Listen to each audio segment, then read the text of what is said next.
Dr. Christina Greer, I'm so excited to get to talk to you at 10 a.m. It's like a great thing to wake up to. Thank you for agreeing to do this with me today. Anytime, anytime.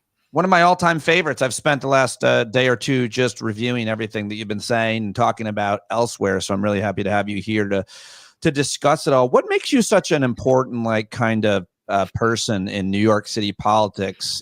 Like, it seems like you're kind of a gatekeeper. Maybe that's too strong, but like everybody has to talk to you. You've been involved in New York City local media for a really long time. Obviously, you're a PhD professor at Fordham, big school there. But like, why does it? What is it? Explain the things I can't measure. Yeah. Well, see, and this has been my frustration these past few days. There are a lot of really smart people who understand politics. And there are a lot of really smart people who understand democratic politics. And so then they think they understand New York City politics, which is a completely separate category. Right. And I've spent the better portion of 25 years studying not just democratic politics and Black politics and American politics, but I actually study New York City politics, which is a totally different beast. And so there are a ton of terrible takes out there. Yeah. But to understand New York City, you can't just look at like Mamdani and Eric Adams or Andrew Cuomo. You have to go way back to like Ed Koch, to David Dinkins, to Giuliani, to Bloomberg, to de Blasio, to Adams to understand how and why Mamdani is. You have to understand Mario Cuomo and Albany and Eric Adams in his relationship to Albany and Andrew Cuomo's relationship to Albany to understand this particular moment. So there are lots of people who are making these like sweeping statements about, progressive politics and what it means for the country. And it's like, first of all, we don't even have results. We can make projections about what we will get on July 1st, but most people don't know that you can run on multiple lines in New York City, right? So talking to lots of people. What's July 1st? Exactly, right? So many people who are talking about this race. I'm like, shut up. July 1st is when the Board of Elections actually releases the final tally. That is like on Tuesday, usually 10 o'clock or so. And so that's what we're waiting for, because that'll show us all the different rounds. And the reason why that's important is because Mamdani is assumed that he would have done very well with early voters and people who would rank him 2, 3, 4, 5. And it would be Andrew Cuomo barely in the lead leading into July 1st. Because that was not the case. So it was like Andrew Cuomo would have a better election day. Right. Mamdani would have sort of a better July 1st once everything was tallied. Got it. The fact that Mamdani is so far ahead before July 1st is the reason why Andrew Cuomo was like, let me get out of here before I embarrass myself even further. Well, too late. He embarrassed himself a long time ago. I told him he would, but yeah.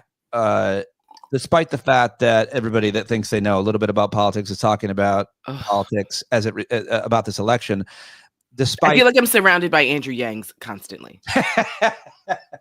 Just people who are loud and wrong. I'm like, I'm going to definitely mock up an image. I'll probably take an hour to do it. Just your face, just surrounded by a bunch of Andrew Yang people. I will have a nosebleed just thinking about it.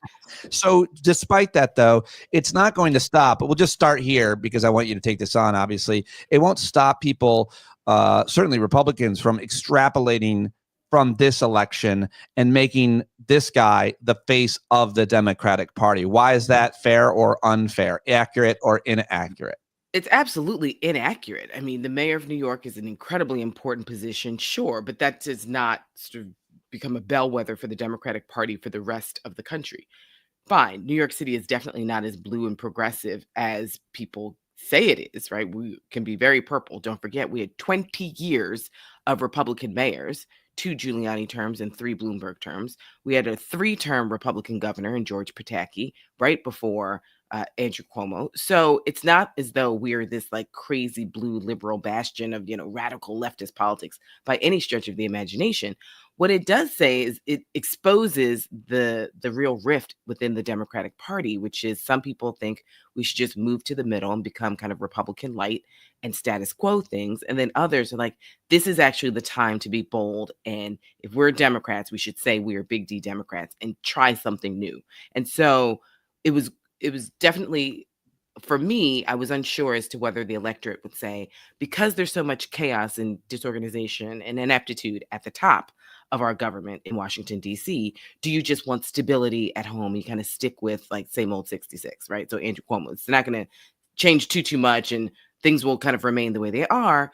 But this, at least, and don't forget, a primary voter looks very differently than a general election voter. Mm. But the people who decided to come out in 100-degree heat said, because of the chaos at the top of the ticket, I actually want to hope and dream for something else. And let's be clear, this man has awakened something in the electorate. His ground game was the only ground game you saw for the last 4 months. You did not even know other people were running in the race. You never saw any signs or volunteers of any capacity for any of the other 11 candidates.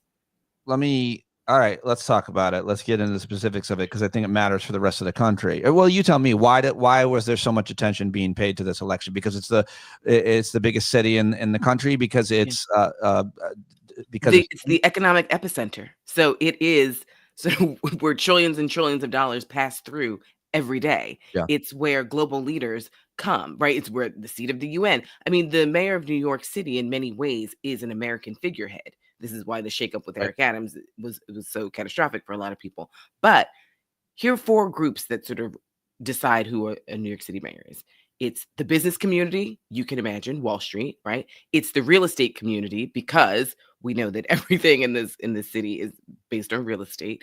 It's the labor community, right? Labor unions, and it's the Hasidic community, sort of in Brooklyn specifically. And that's like basically a voting block of 30 to 50,000 people. So when you have the business community, I just said trillions of dollars. We've got the real estate community, again, trillions of dollars. The labor community has had a rift growing in the Democratic Party for a very long time, where the brass, the top leadership of the labor community, is actually looking more and more less like the rank and file, and who they tend to want to nominate is not necessarily who the rank and file want. Oh, interesting. So there's been this growing divide of, so the people at the top saying, okay, we're going to go with Pete. And the rank and file are like, yeah, I don't really want to. Is when you say the labor community, are you talking about several organizations? And here's the thing, the labor community is so diverse, right? So are we talking about teachers? Are we talking about police and fire? Are we talking about transportation? Are we talking about buildings and welders, right? So like this actually gets very different. And then here's the biggest piece. Because listen, he's Obama level talent. You can't deny that, right? Yeah. And AOC work ethic, right? And you've got the DSA sort of out there working hard. I have issues with the DSA. I don't like the way they talk to Black people. We can get into that. But the difference between, say, an Obama and a Mamdani, and the reason why there's a real freak out, not just because he's born in Africa, in Uganda, and he is Muslim, right? He is the guy who's born in Africa and Muslim the way they wanted Obama to be. And like, that wasn't the case. Right. He moved in when he was like 8 years old. Yeah. And his father is a very prominent political scientist. He was at Columbia when I was there as a professor. His mother is obviously a very famous movie director. She directed Mississippi Masala, Monsoon Wedding. So like, listen, he's not some rando off the street. Like, he has been in global politics conversations at the dinner table his entire life, in a very international sphere. And that's why he's very comfortable and can seamlessly interact with so many different New Yorks. But this is the big piece, Pete. The bigger piece is when people saw Obama and they're like, he's this progressive radical. It's like, no, his skin color is. He is not. His name. When you look at Obama's policies, they are middle of the road. There is no shakeup. The business community had nothing to fear. Mamdani is very different. He is progressive. He is saying, let's talk about wealth redistribution. He is saying tax the rich, and something that Obama never said, but people just sort of saw his skin color and were like, oh my gosh, he's going to move us to the left, which he did not, as we know. Mamdani is saying, well, if you all had these ferries that de Blasio put together that nobody asked for and 10 people use, then why don't we try this free busing situation that, works in parts of Germany or wherever it may be? Affordable housing is a major issue in New York for renters, especially. I mean, it's just, it's getting out of control. The rich whites. We were doing well, but we couldn't afford, when we had our second daughter, we couldn't afford nursery school. We had to leave. And that's what we believe. And this is why Bill de Blasio gets elected on universal pre-K, because it's to keep the gentrifiers in the city. Yeah. So this is where the rubber will hit the road with older Blacks and Latinos who are homeowners. So it's like, oh, so now that I own my home, you all want to start changing rules and make it easier for other people now that half my neighbors got kicked out. So like, these are long historic conversations that a lot of non-New Yorkers don't fully get. Because people are like, well, my rent's high in DC or Boston. It's like, no, it's not the same. We have rent control, we have rent stabilization. Those are very different things. We have protections for landlords. But don't forget, if you're a landlord and you rent out a room on your ground level floor, and I'm a landlord and I own a block of apartments, and someone else is a landlord and they own 700 buildings, Right. we're not the same. Right. So when you sort of start talking about, rules for landlords, it's like, what are we talking about here? Because clearly we are very different people. Speaking of very different people, the Black community, with all the caveats about not being monolithic and so on, help me understand Black New York City voters, and help me understand James Clyburn's endorsement. Help me understand Black voters in New York City or in general, and their feelings around William Clinton. Oh God. So here's the thing, Pete, and the collective freak out yesterday of just like, oh my God, he won without Blacks. First of all, he won. Oh wait, what was you're taking for granted we all saw the collective freak. Oh, Can sorry. you give a little bit more texture? So yesterday there's a New York Times article that essentially said Mamdani won a primary without the vast majority of like the Black base. Is that mostly in the Bronx? No. Brooklyn and Queens. Homeowning Black people over. Homeowning Black people in Brooklyn and Queens? Yes, over 50. That is like the political base that turns out.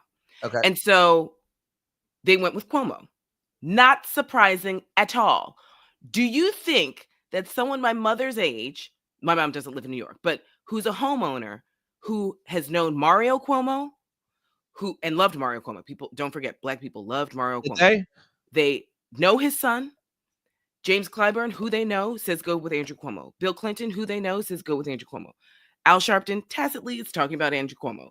Al Sharpton's a political shark, so we'll leave him out.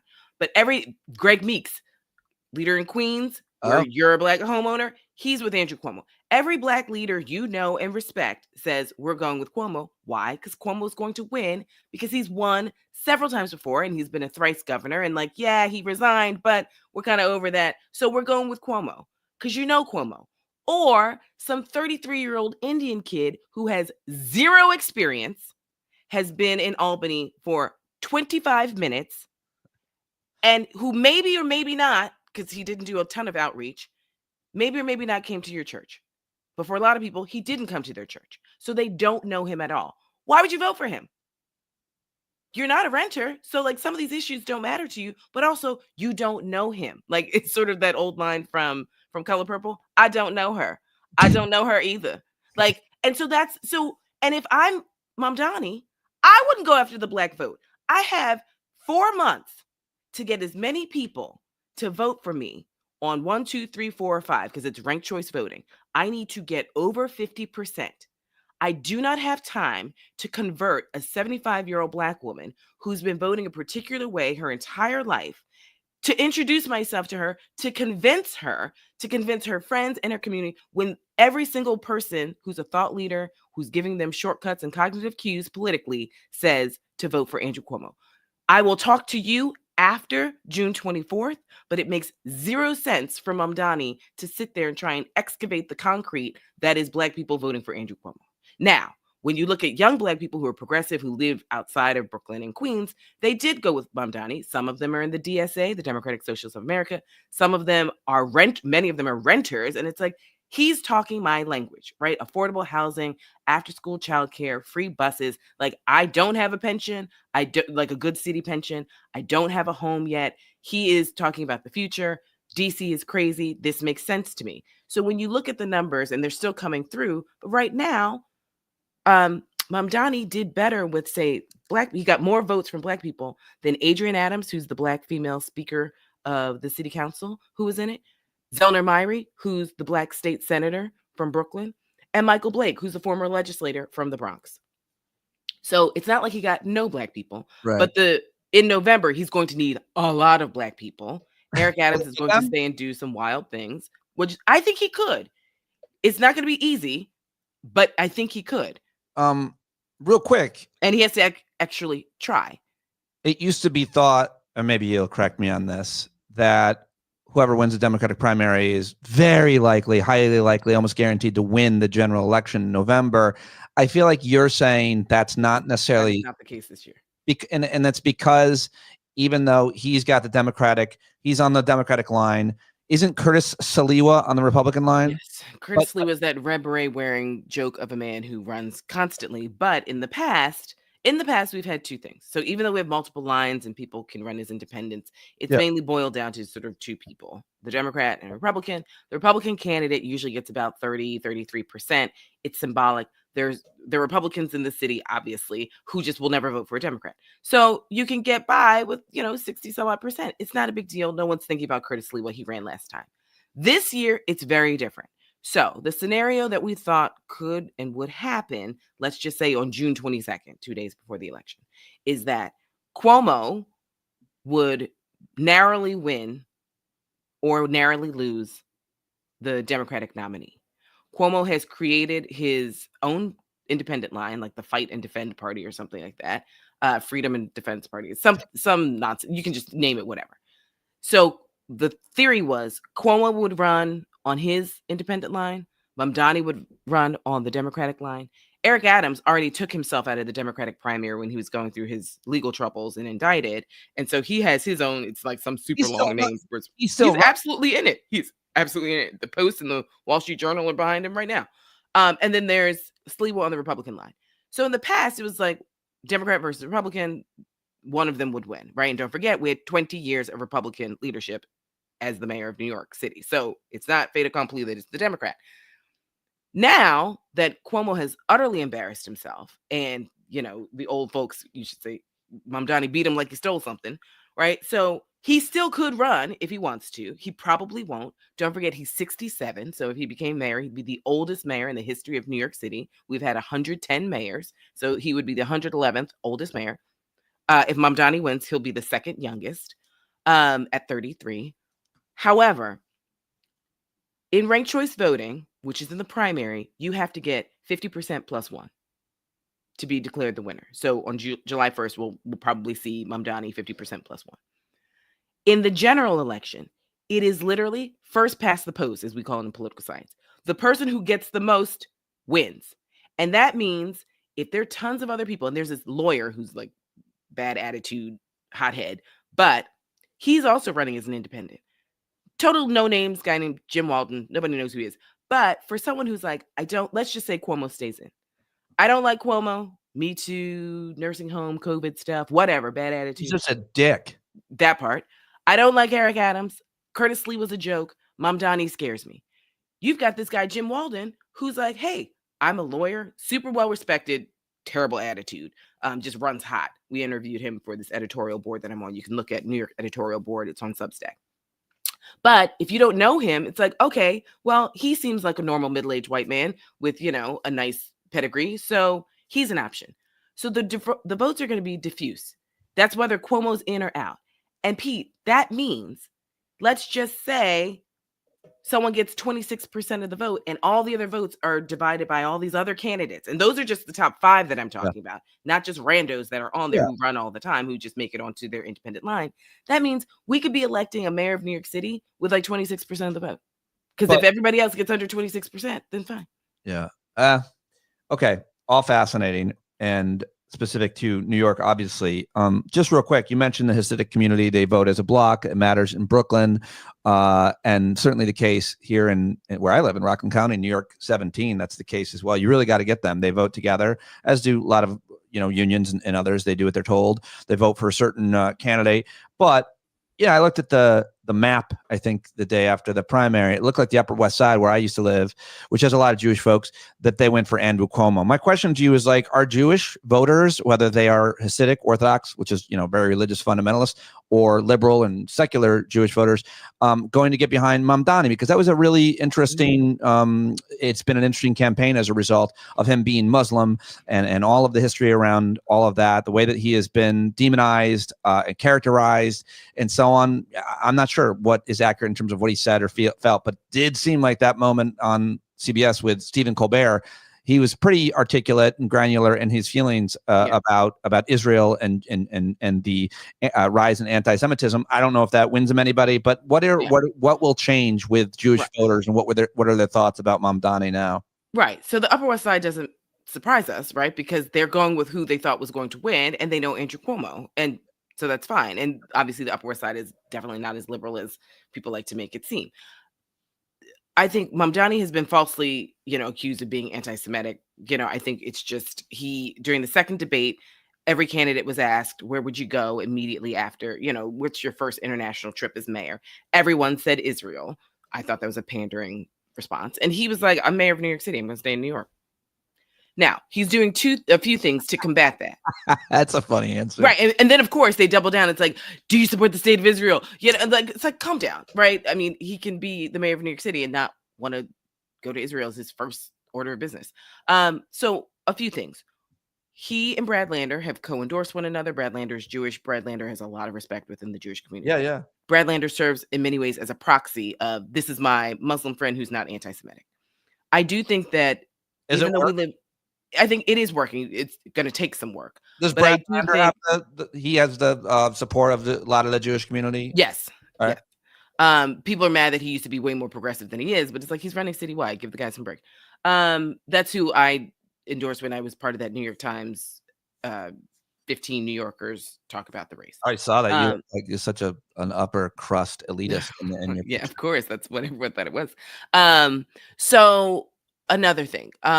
I think even though we live in like a soundbite world and Mamdani is incredibly good on social media, I think that he needs to have the equivalent of a Barack Obama, Philadelphia, Frederick Douglass speech, where he contextualizes his opinion on Israel and Palestine. He doesn't change his opinion. He doesn't shift, but just to sort of let me answer all of the questions I keep hearing and these accusations and put it to bed. Because don't forget, that's when Obama was like plagued with Jeremiah Wright and race and all this. And it's like, let me just walk you through who I am, how I feel, and it's off the table. So we can just stop sort of assuming anything about me. That's just my personal opinion, whether he'll do it or not. But I think that he actually could do it and could do it really well and actually voice the opinions of a lot of people, especially young people who are like, I don't actually support what Israel's doing in Palestine.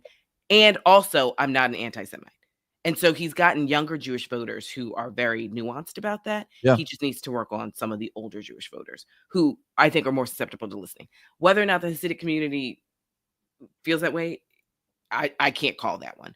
The running joke in the 2021 election, because certain leaders endorsed Andrew Yang in the Hasidic community, and that was a huge endorsement that he got. There was a lot of work that went into that.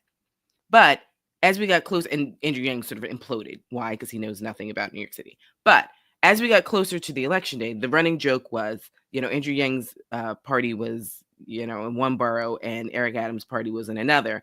And the Hasidic community, the leaders were essentially on the bridge waiting for the results to be called. And when it was called for Eric Adams, they went one way on the bridge. Because if you look at the videos from the night that Eric Adams declares victory, he is flanked by members of the Hasidic community. They, like all communities, they like to choose winners. Sometimes you've chosen the wrong horse and you pivot really quickly. And we're seeing a lot of people pivoting. We're also going to see a lot of people not pivot with Mamdani and just like, he's too far to the left and we won't do it. What do you think of Kirsten Gillibrand, the New York senator, who has been an outspoken voice for women on anything from reproductive rights to the sexual harassment and rape epidemic in the military, supporting Andrew Cuomo, who is accused by 12 women of some pretty heinous things?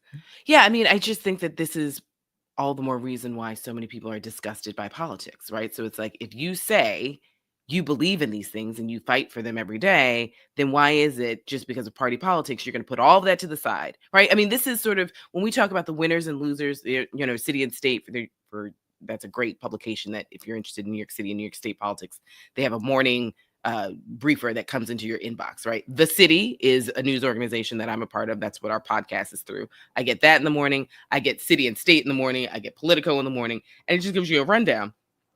But City and State does this winners and losers, and it's like each week. So it's like, obviously Mamdani is the big winner of this week. Cuomo is the big loser of this week, right? Because he underperformed and Mamdani clearly.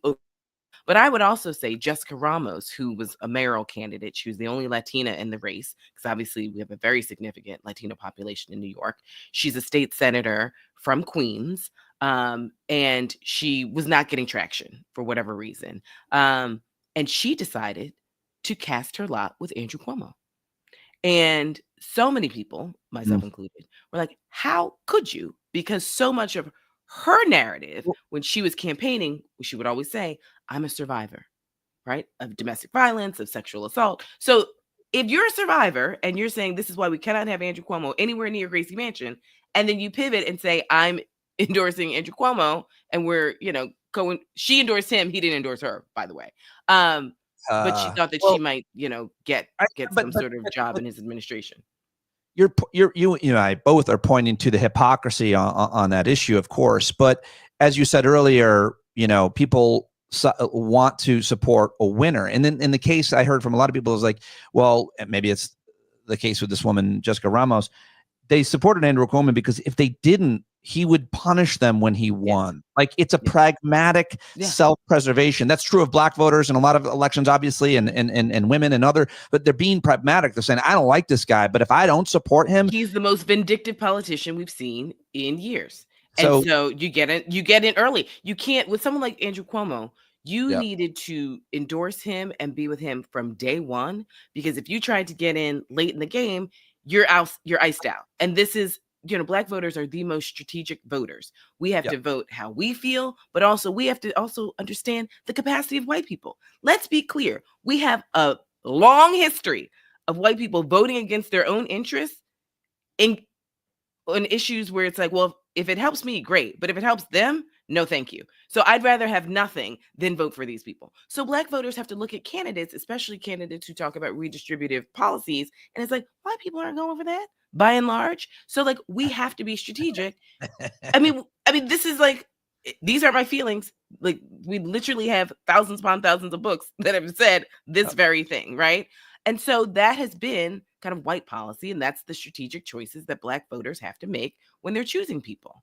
And so why would you, literally, I just looked at my phone. I've got like 3 texts now. It's like, what about black people in the general election? It's like, why would any black person trust this random kid they've never heard of? And also, why would this random kid try and go after people he knows aren't going to go for him? Now, if Mamdani is smart, which I think he is, he will start.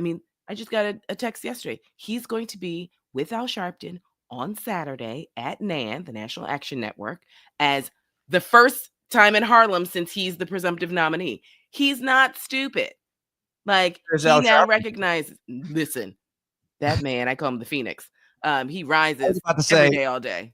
I was about to say, neither is Al Sharpton. He wants to get on that magic carpet ride, but then I realized that sounded a little bit racist. Yeah, that might be a little racist. But I like magic carpets. Why do they have to be about why does it have to be connected to like Arab and brown people? I want a magic carpet to be able to say that all the time. Well, speaking of white policy, I'm trying to get you out of trouble, so don't get me in trouble with talking about this nonsense. My new podcast, #white policy, will be launching next week. Thanks for the new name. Going back to, though, just real quick before I got to let you go. What about the Democratic Socialist moniker? What about socialists? What I always want, I know this is the world I want, not the world I live in, but I want people to look at the issues and the policy proposals, because I think that regardless of how you identify, often when we talk about anything, if people are just read a policy idea or a proposal idea in polling, they're like, yeah, that sounds really great around all kinds of divisive issues. Then when you connect it to a candidate or a party, you're like, whoa, not so fast. Yeah. His policies are seemingly in a lot of ways doable, but why not, by the way, why shouldn't Democrats overpromise and somewhat underdeliver? At least they get part of something like a rent freeze or universal pre-K or things like that they do win on. But what about just the whole socialist moniker? Is that going to hold him back, or will his snappy logo and winning personality win over capitalists? Yeah, I think branding it as socialism obviously is not a winning strategy, because socialism turns into communism, and then obviously Latinos coming from particular countries don't like that. So people like it, don't they? They're more like, sorry to interrupt you, but like, doesn't the polling say that it's not as ugly of a word or scary to younger voters of all? To younger voters, no, but if we're sort of putting people in buckets, it can sort of hurt you with Latinos, right? And so we've had sort of quickie cursory conversations as to whether or not We should have nonpartisan primaries, right? So it's like, let's just vote on ideas, see how that goes. Because sometimes, the party label gets people confused. Of And course. also, there's so much diversity within the Democratic Party, people can slide. And I think what's going to be harder moving forward is that in the past, we sort of looked at people, it's like, Pete's the progressive, Chrissy's the moderate, so-and-so is the conservative, if we're talking about Democrats. And now it's like, well, you might be progressive on these issues, but you might be a little more moderate on these and a little more like an Eric Adams. You slide across the ideological spectrum. But here's where the rubber hits the road, and folks don't like to hear it, but we got books to prove it. There are so many voters, white voters in particular, who like these concepts for themselves. They don't like these concepts for others. Right. Yeah. So it's like, I am being crushed by my rent. I need rent relief. Yeah. Affordable housing should be real. After school care should be real. Universal pre-K should be real. Great. All New Yorkers get it. It's like, I don't want that. I don't want immigrants to get it. I don't want Right. poor Blacks and poor Latinos to get it. I don't even want poor whites to get it. So like, that's the sort of ugly underbelly that a lot of Democrats have to contend with, because the ideas are popular as long as they're only ideas that are popular for white people. This is why it took us so long to get universal health care, because it was always like, yes, we need it. It's like, good. So then everybody gets it. It's like, then never mind. I'll just let my teeth rot out and die of colon cancer because I don't want Negroes to have anything. God. Wow. It's That true. is, I mean, it is true, but it's just so specific about your teeth and your colon. Look at the Appalachians. Like, literally. I know the teeth. I mean, these are people who are dying from dental issues. That's not untrue. Finally, the fear began amongst wealthy land-owning whites in New York City almost immediately. Land-owning whites. That's great. How specifically? Well, I mean, Sure. those who own apartments on Park Avenue and Fifth Avenue or whatever, real estate owners, and the like.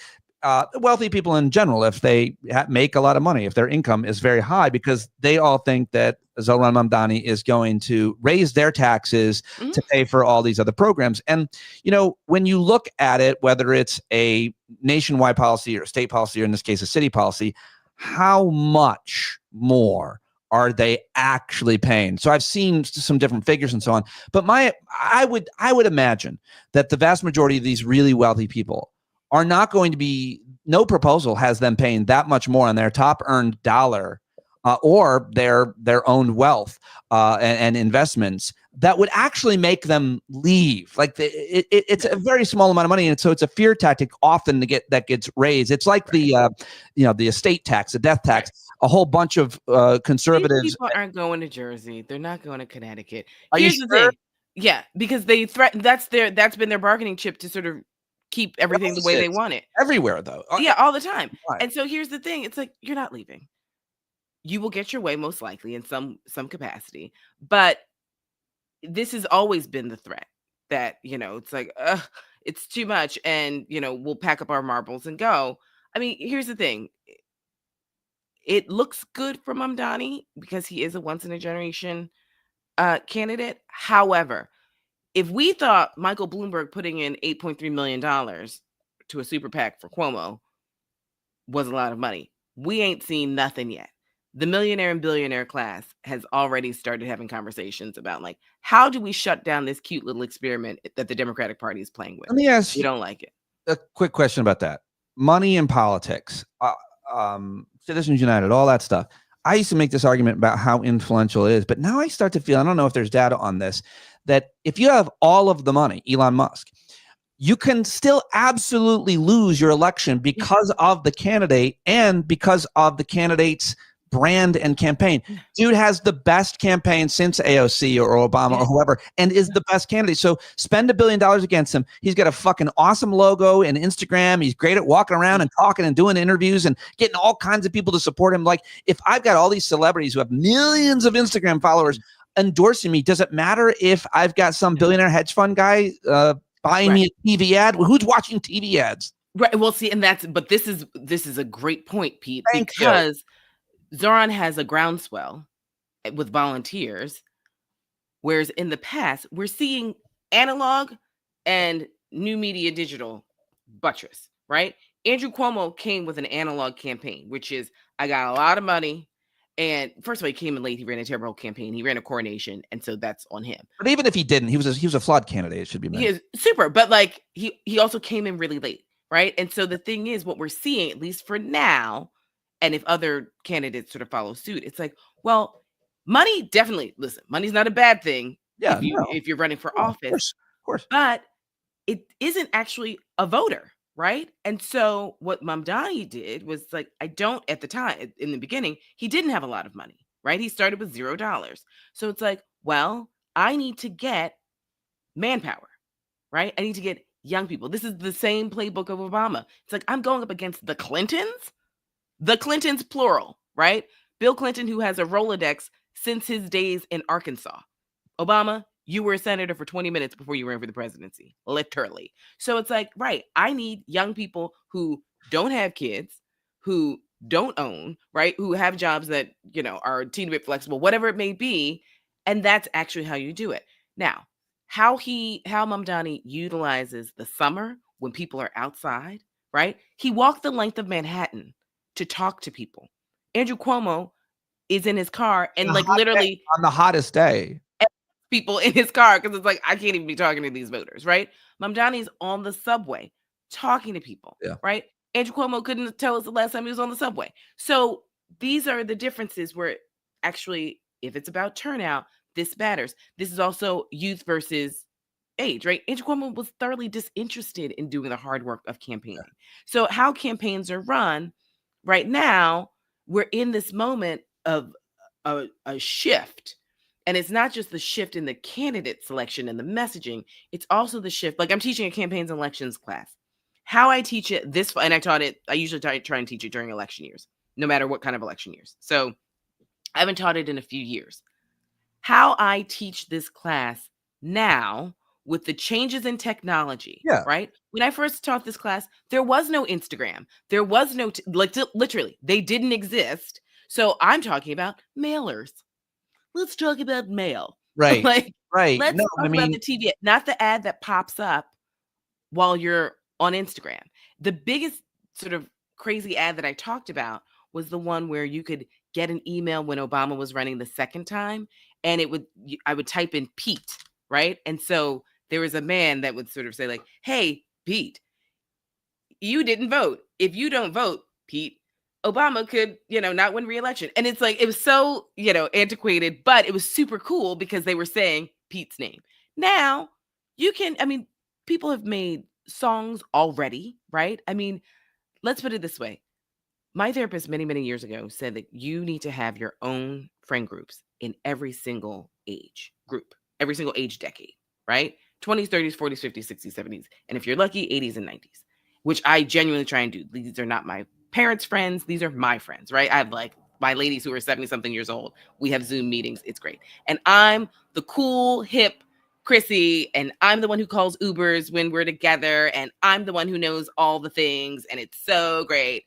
And when I'm with the people in their 30s and 20s, it's like, I'm sorry, young whippersnapper. What does this mean? I mean, I was with someone, and it said, we were talking, someone in their 30s, and it's just like, oh, let's exchange information. It's a politics conversation we're having.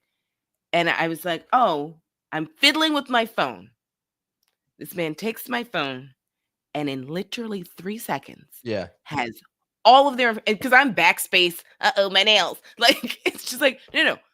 Name, phone number, email, coordinator's name, all the things in my phone sent to me, and also has sent me a message to them. And I was like, right, I'm not ready. So I think the difference also is when you think about someone like Michael Blake, who's like his early 40s, Zelner Myrie, who's 38, Jessica Ramos, who I think is like 38, 39. I was talking to a journalist the other day. There's a difference between 38 and 33 technologically. And I think that Zelner Myrie and Jessica Ramos had, young campaigns, sure, but that's not the same as a 33-year-old who's doing like the Subway Series talk on Instagram that I can't remember the guy's name, Kareem something. My niece immediately knew. My niece is 20. Right. Immediately knew who he was. Yeah. And I was like, oh, I've seen him. I like it. Hot takes, right? Unpopular opinions or whatever it may be. So I was like, right. I saw Zoran on, Breakfast Club. I don't get down with Charlemagne. However, that's a huge audience, right? I mean, he's with Miro, like all these things that matter, whether these people are going to vote or not, at least they know who he is. Well, the final point I think would have to be for him or any other candidate. It's one thing to leverage all this new technology and have lots of followers or have friends who have lots of followers and be able to cut through to every generation wherever they're at, TikTok, Right. Instagram, or PBS.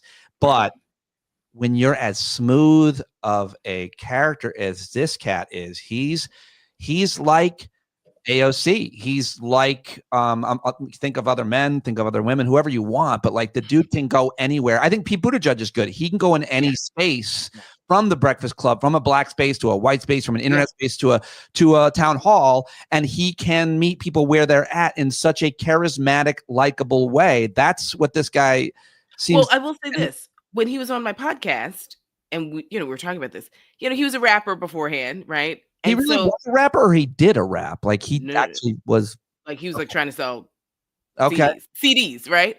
And so he was telling us, he's like, listen, when you're, and he was in Kampala at one point, I guess it was summer or whatever, but he's like, when you're trying to like get people to listen to your music and like buy your CD, it's like there's a certain level of like unabashed sort of like shamelessness that you kind of have to have when you're trying to sell a product, right? Where people are like, get out of my face, I'm going to work. And it's just like, okay, you don't take it personally. It's like, you have a great day and you keep it moving because you're trying to sell these CDs. He has that sort of like work ethic, if you will, of like a struggling musician, which we've seen, right? Those who make it and those who don't. And he's pivoted. And I mean, let's be clear, like he's been in international conversations for a very long time. And New York City is the most international city in the nation, where you're going to buttress a lot of people of a lot of different, I don't know what his class diversity is, but like he definitely is very comfortable around different types of people. And we've seen a lot of candidates where it's just, they're not as seamless. Oh my God, you can so tell. I mean, you can tell when men are uncomfortable with women. God. Much less like class and race. Like now it's like, I don't think but the biggest thing is that men do, and I used to sort of be like a good, good girl and like help them, but now I refuse, and you can just watch them drown. Men who don't know what to say want to just talk about kids. So do you have kids? And before I used to like sort of be like, oh, my nieces, because I love my nieces, right? And I just sort of like, that's to sort of help you. And now I'm like, or in political conversation, like on the sideline of a we should be talking about adult grown stuff. Yeah. But because I'm a woman and you don't really know how to connect, it's like, let's just talk about kids. And so now I'm like, nope, I'm child free. I like to drink and go to Europe. I know you usually when men start approaching that conversation, don't you usually say, I hate them. I hate kids. I hate the sound of them. I hate the smell of them. No, but before I used to like always just pivot and like talk to my nieces, and then we do this like comparative analysis. And now I'm like, no, I'm child free. I like to drink and go to Europe. What else are we going to talk about? What do you think is the best thing for men? And then are we still talking about politics, or are we talking in general? Like, no, I mean, it's just, hey, you can talk to women about intellectual topics the same way you talk to men. Yeah.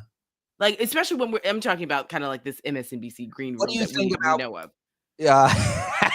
What do you think about a man of a certain age bringing up menopause pretty early to a woman of a certain age? What do you think about that?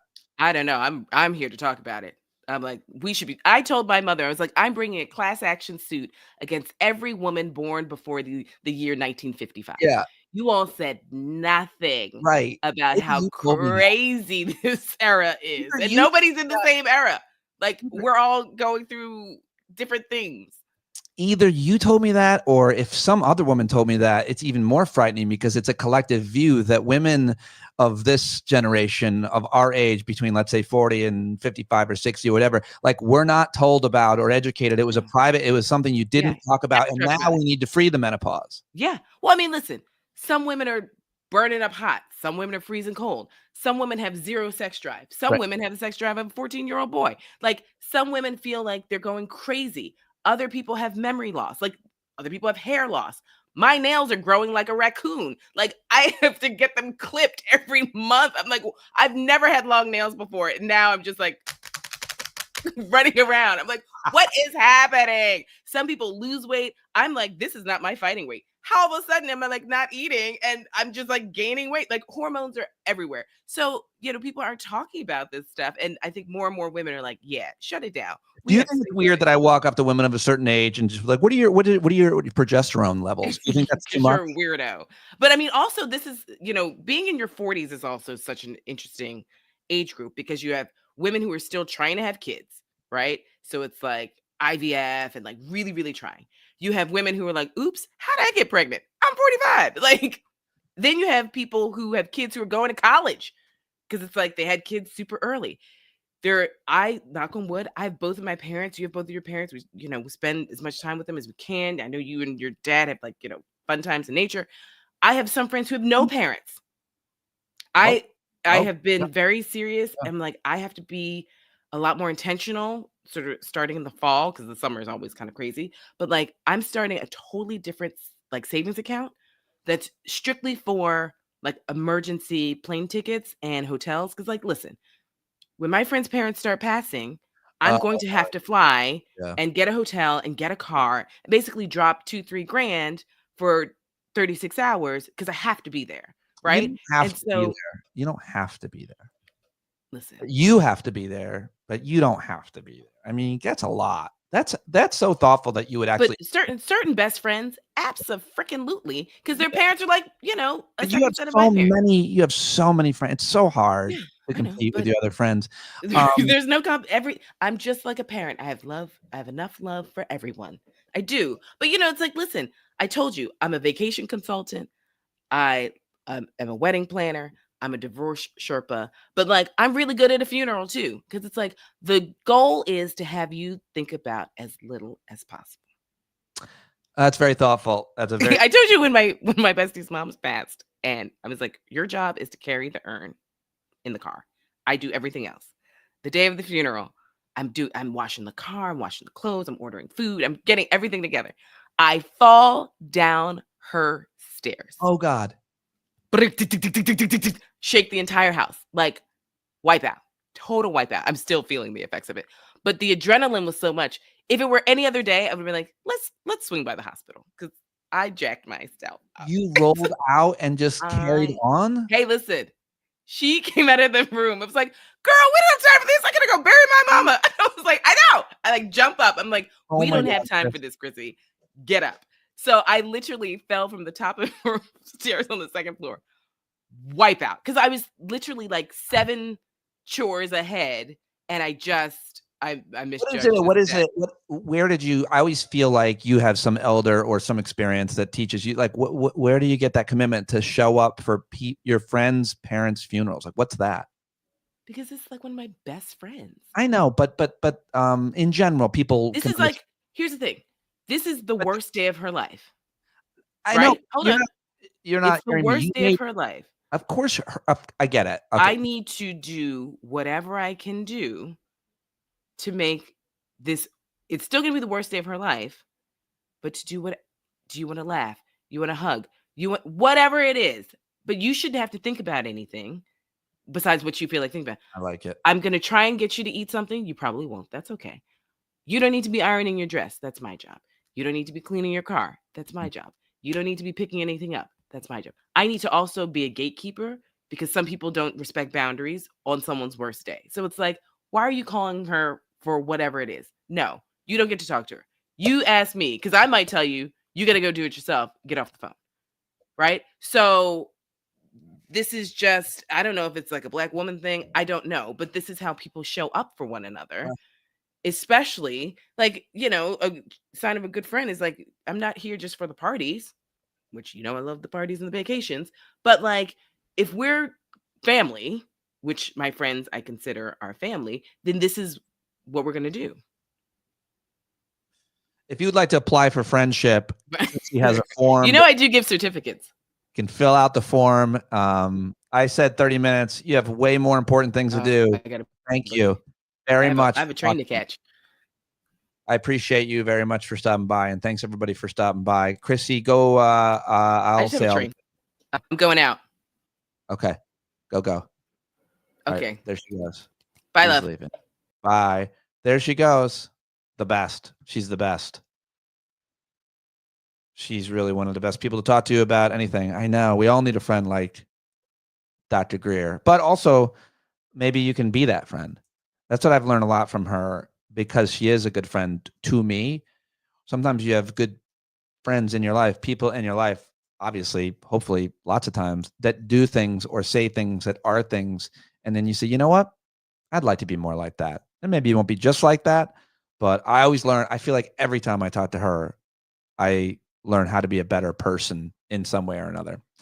She is the best. All right. Well, thanks everybody for stopping by. This is the first time I went live on Twitter, where a lot of you are watching. So please subscribe to the YouTube channel and come listen to the daily podcast where I do the best news recap and have the smartest guests every day of the week.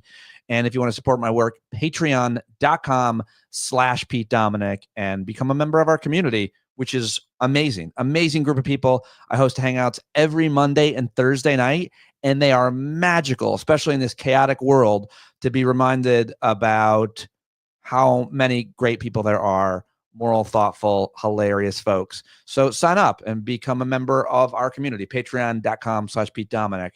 And I'll be back later with Professor Eric Siegel to talk about the disaster at the Supreme Court today. I'll be joining my friend Dino Bidala on SiriusXM on his show tonight. And that's it. That's all I've got to tell you, other than praise be, may the Lord open, and blessed be the fruit. Love you guys. Bye-bye.